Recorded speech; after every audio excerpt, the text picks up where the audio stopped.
रहा है कि गुंडे आए हैं, उनकी पहचान करके उनके खिलाफ कार्रवाई। नियोक्ता के ऊपर भी होनी चाहिए। मालिक ने कराया कि मालिक को भी इसमें अभियुक्त बनाया जाए।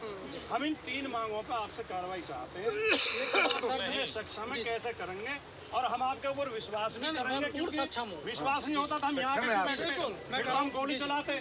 हम हमारे पास गोली है ना बंदूक है, कानून हाथ में नहीं लेंगे, ठीक है ये बात। लेकिन हम लोग भी आप समझे नहीं है। कानून तरीका तो हमने परसों देख लिया गेट के ऊपर। कानून तो हम तभी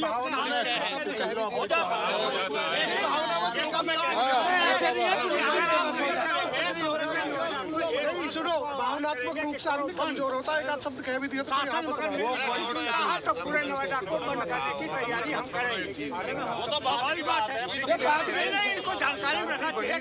निपटने का मतलब हम किसी का झगड़ा नहीं करने जा रहे। मेरी बात आपका अपना अधिकार है, फिर तो हमें भी तो अधिकार दिया है। भैया सुनो, ये उस दिन जो घटना घटी है उसके हम चश्मदीद है, मैं वहाँ मौजूद था। जो पुलिस का इसमें मैटर ही नहीं था ना। पुलिस के खिलाफ हमें प्रदर्शन करने की जरूरत है।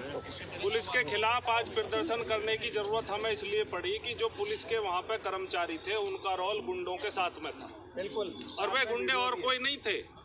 वे गुंडे उसी कंपनी में लेबर सप्लाई का काम करते हैं और पुलिस के वे लोग उसे संरक्षण दे रहे थे। और हमने खूब उन्हें समझाया बुझाया, बल्कि पुलिस को भी उन्हें समझाना चाहिए था, लेकिन पुलिस ने उन्हें नहीं समझाया। पुलिस ने उल्टा हमें धमकाने की कोशिश की। उसके बावजूद भी हम शांतिपूर्ण प्रदर्शन पर बैठे, कोई धैर्य हमने वहाँ पर नहीं खोया। और जैसे ही हम लोग वहाँ से निकले, मेरे निकलते ही करीब 100 मीटर में वहाँ से चला हूँ और तुरंत मेरे पास खबर आई राम सागर जी की कि उस पर लगातार बुरी तरीके से उन्होंने हमला कर दिया। मुझे लग तो जब भी रहा था कि हमले की नीयत से आए, और उन्होंने हमला कर दिया। हमला करके फिर वो वीडियो भी पूरी वायरल हुई है, आपको भी दी गई है। हमें जो आक्रोश पनपा वो केवल एक वजह से पनपा कि हमने FIR दर्ज कराई, और जिनके खिलाफ FIR दर्ज कराई उनके खिलाफ जो आपने केवल नाम मात्र की कार्रवाई करी, जो कि गंभीर रूप से आपने देखा हमला कितना गंभीर था, जानलेवा हमला था।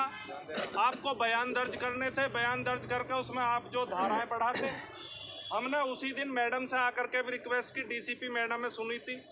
हमने कहा मैडम ये बहुत गंभीर मसला है, ये गंगेश्वर दत्त शर्मा न केवल मजदूरों के, किसानों के, पूरे NCR के लीडर है, और हमारे इतने बड़े लीडर पर आपने हमला इन्होंने किया और कंपनी के लोगों ने किया, कंपनी के ठेकेदार ने किया, तो इसको आप गंभीरता से लो। और जो दोषी पुलिसकर्मी है पर कंपनी के खिलाफ एक कार्रवाई जो अलग तरीके से चलेगी कि उसका लाइसेंस रद्द हो, हमारे कर्मचारियों में वापस हो।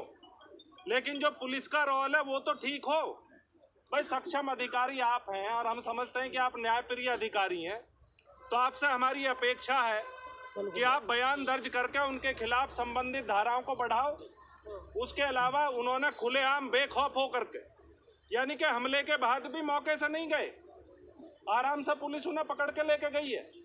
और मात्र 3-4 घंटे मैंने कहा उनसे, मन की इन पर ठीक से कार्रवाई करो, इन्हें जेल भेजो, लेकिन उन्होंने हमारी बात नहीं सुनी। थानेदार साहब ने, वो वहाँ पूरे दिन मौजूद भी रहे, कल भी मौजूद रहे, और मैंने उनसे कही इसकी फुटेज भी आप निकाल लो, फुटेज में भी आप देख लो, जो फुटेज हमने आपको उपलब्ध कराई है उसे भी आप देख लो, और इस पर गुंडा एक्ट में या NSA में जो भी आप उचित समझो ऐसी कार्रवाई होनी चाहिए, जिससे आगे से ऐसे लोगों को सबक मिले। ये तो है प्रैक्टिस हो गई है पूरे इंडस्ट्रियल इलाके में कि गुंडा लोगों की कंपनी बनवाओ, उनको लेबर के ठेके दो और लेबर के अधिकारों को वो कुचले।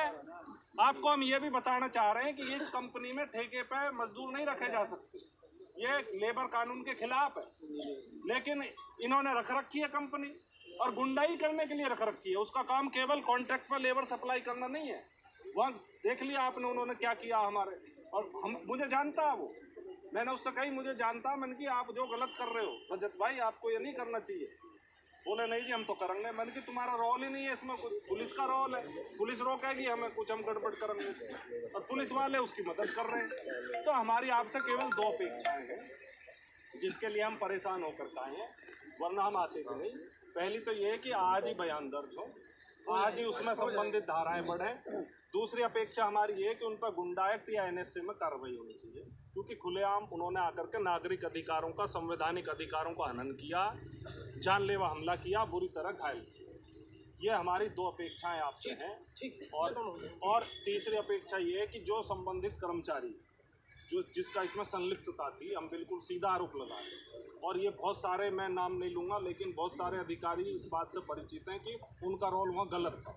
तो यदि उनका रोल गलत है तो हम चाहते हैं कि उनका सस्पेंशन हो और उनके खिलाफ इंक्वायरी सेटअप होनी चाहिए, और उसका बाकायदा आपकी तरफ से एक आदेश आना चाहिए, और उसके लिए आप हमें एक टाइमलाइन बता दो, उसी टाइमलाइन का हम पालन करेंगे।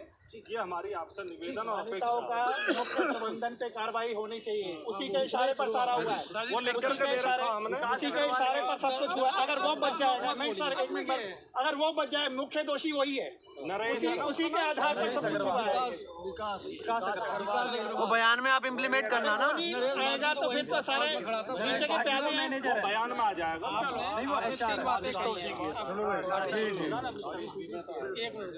आपने 3 बातें कही हैं। आज ही बयान दर्ज हो जाएंगे, मैं आपको आश्वासन देता हूँ। आज ही बयान सब इंस्पेक्टर उनके घर पर जाएंगे, जो वादी मुकदमा है, आज बयान दर्ज हो जाएगा। बयान के अकॉर्डिंग जो भी स्वतंत्र धाराएँ होंगी उनकी वृद्धि की जाएगी, अकॉर्डिंग की बात। दूसरी चीज़, आपने कहा गुंडा या अन्य जो भी धाराएँ बढ़ती हों, NSA जो भी, तो उसमें देखें क्या इंसिडेंट है। हर चीज़ का एक नियम होता है, आप तो उनके एडवोकेट भी हैं, तो उसके अकॉर्डिंग जो भी कार्रवाई होगी उसमें करें। तीसरा बिंदु, आपने कहा सब इंस्पेक्टर जो भी पुलिसकर्मी है उनके निलंबन करें। ये मैं आपको आश्वासन देता हूँ कि आज ही हम उनकी प्रारंभिक जाँच, क्योंकि किसी भी कार्रवाई से पहले एक प्राइमरी इंक्वायरी होती है, आपको भी पता ये चीज़, वो हम आज ही जारी करेंगे। मतलब कोई संशय नहीं, आधे घंटे का ऑर्डर जाए। साजिश करता जो वो भी इन्वॉल्व हो, तो बयान आएगा ना, वो तो बयान में आ जाएगा, ठीक।